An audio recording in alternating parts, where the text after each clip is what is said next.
ये एक ऐसा टाइम रहा है, दिस वाज़ अनप्रेसिडेंटेड। एक नॉर्मल मेरे जैसा आदमी जो घर पे बैठा है, वर्क फ्रॉम होम चल रहा है, हम लोगों को कोविड एंग्ज़ायटी इतना परेशान करी, so I completely empathise and I can imagine what the entire thalassemia ecosystem has been going through. So, Yeah. what is the way forward now, sir? I mean, it's very unfortunate that Parth is no more with us.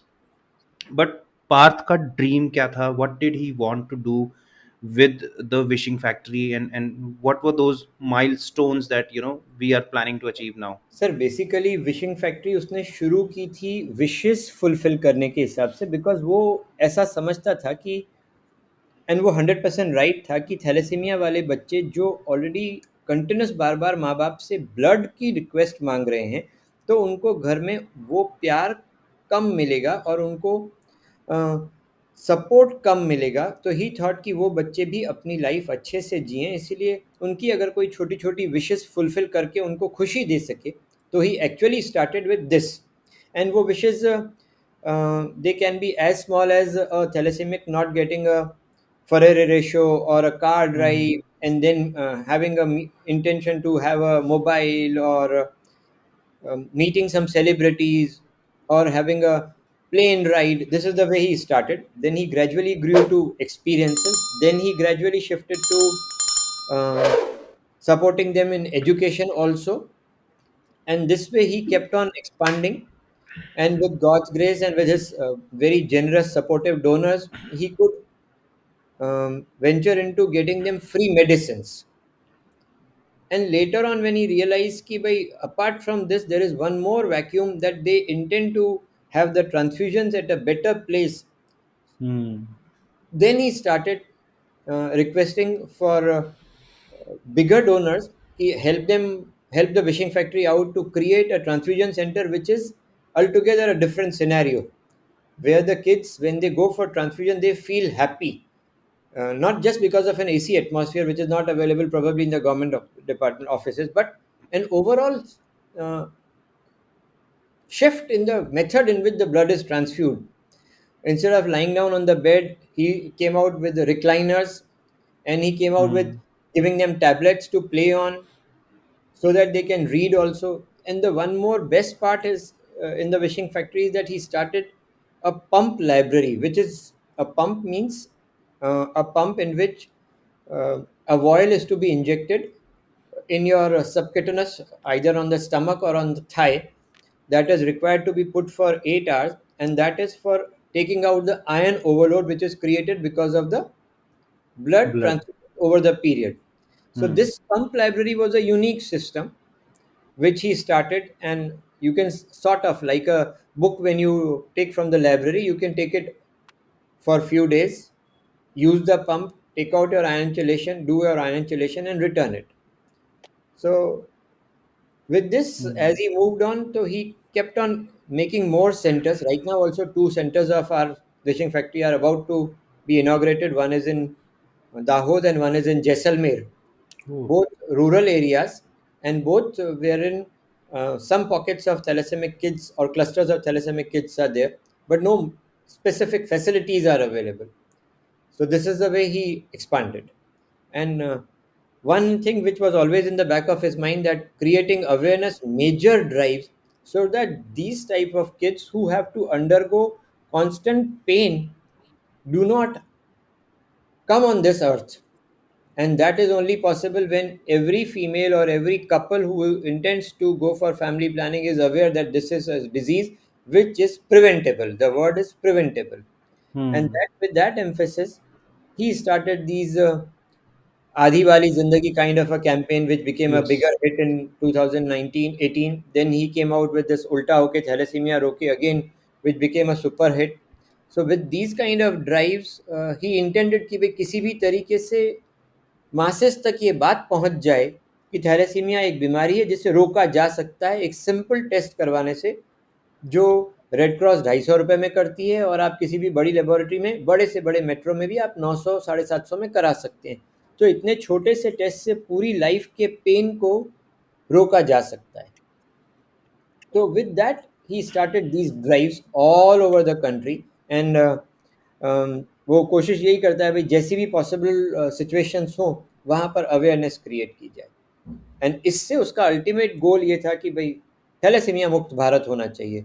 मैं उसकी diaries में पढ़ चुका हूँ अब तो, उसके जाने के बाद ऑफ कोर्स, कि उसका विजन ये है कि 2040 तक इतनी अवेयरनेस होनी चाहिए, इतनी मैंडेटरी टेस्टिंग होनी चाहिए कि इंडिया से थैलेसीमिया का नामो निशान ख़त्म हो जाए। और वो एग्ज़ाम्पल के साथ में भी बात करता था कि भाई जब हम ये एग्ज़ाम्पल उसके फील्ड से रिलेटेड नहीं है, बट वो सदगुरु जग्गी वासुदेव सर को फॉलो करता है, ईशा फाउंडेशन को। जी, तो जी, वो जी। उनका नाम लेके ये कहता था कि जब वो इतना ज़्यादा रिलीजियस इन बातों को, योगा के मेथड्स को सदगुरु एक ही जन्म में इतनी अवेयरनेस क्रिएट करके इतने मास को एक डायरेक्शन दे सकते हैं, तो विशिंग फैक्ट्री क्यों नहीं कर सकती है। This was like his analogy कि हुँ। हम भी तो इतने मैसिव लेवल पर एक ड्राइव क्रिएट कर सकते हैं जिससे कि आप थैलेसीमिया को ख़त्म करें।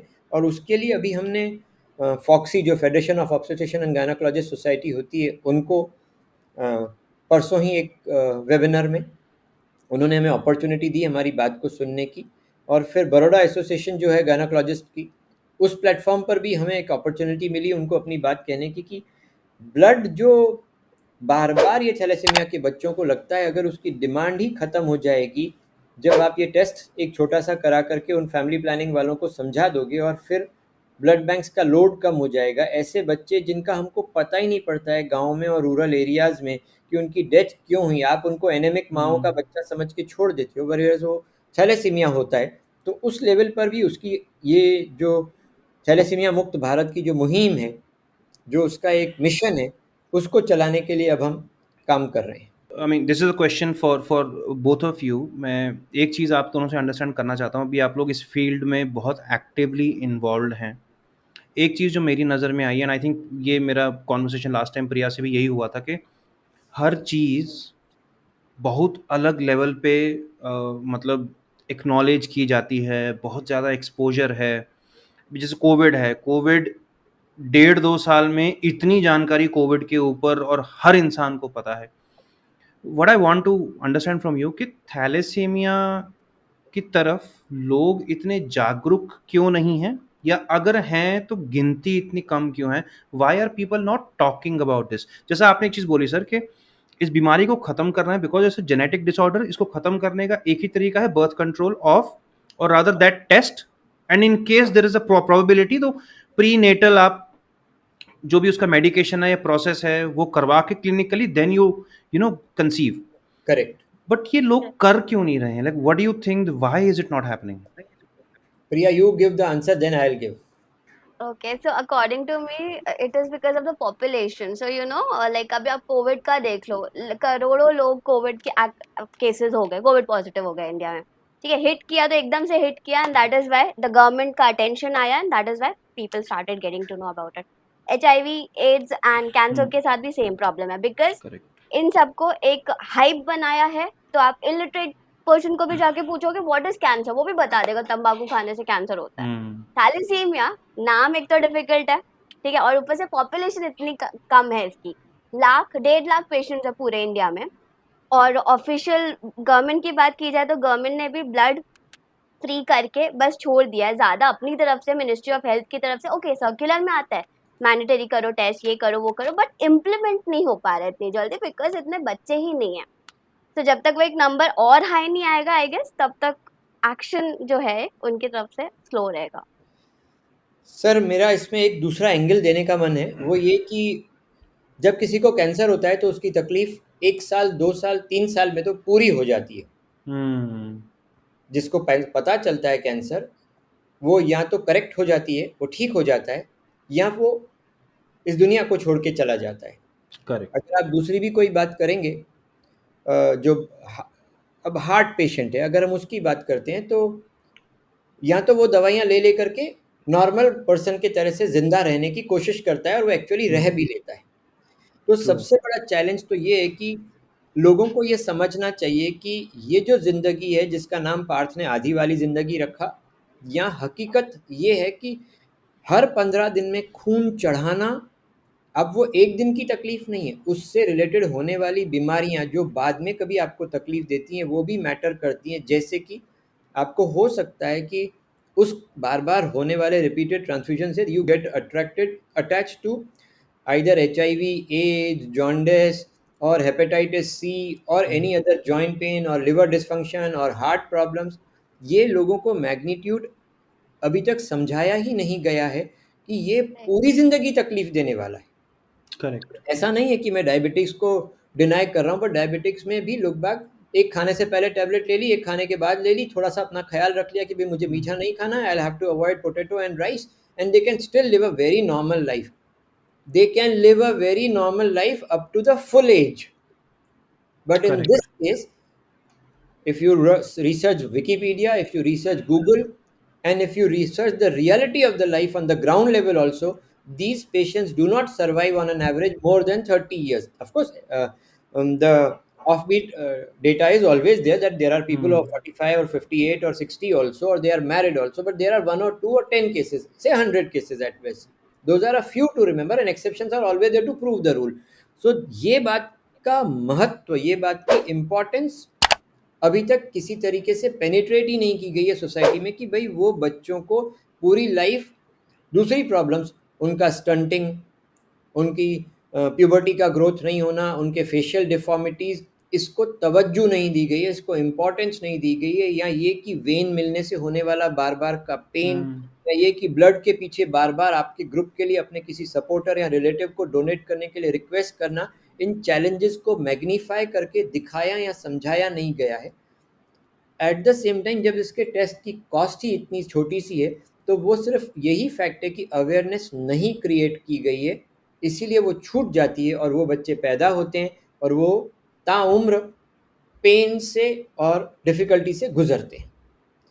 तो अब ये है कि क्यों नहीं की गई है, क्योंकि उस बीमारी का इंसिडेंस एज अगेंस्ट डायबिटिक्स या हार्ट पेशेंट्स या एनी अदर कंपैरेटिवली कम है, बिकॉज उसकी पॉसिबिलिटी कम है।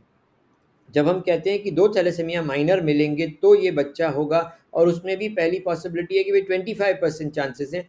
अब अगर हम कहें कि हमारे इंडिया की पॉपुलेशन की 1/3 पॉपुलेशन इज थैलेसीमिया माइनर, तो परमिटेशन कॉम्बिनेशन के मेथड से देखें कि 2 थैलेसीमिया माइनर मिलेंगे वो कम है, but at the same time अगर वो मिलेंगे तो जो बच्चा पैदा होगा उसकी लाइफ खराब होगी। तो जब हम किसी चीज़ को रोक सकते हैं, आप बहुत अच्छे एटमॉस्फेयर में रहते हैं, बहुत अच्छे से खाते-पीते हैं, आपका वास्तु परफेक्ट घर भी है, तो भी आप इस बात को इंश्योर नहीं कर सकते कि आपको कैंसर होगा कि नहीं होगा, आपको डायबिटिक्स होगा कि नहीं होगा। बट कोई एक शक नहीं। सिंपल टेस्ट आपको ये जानकारी दे सकता है कि आपकी फैमिली 100% 100% सिक्योर रहेगी और आपके बच्चे को थैलेसीमिया नहीं होगा। तो हमारे को इसको करना चाहिए। It's as simple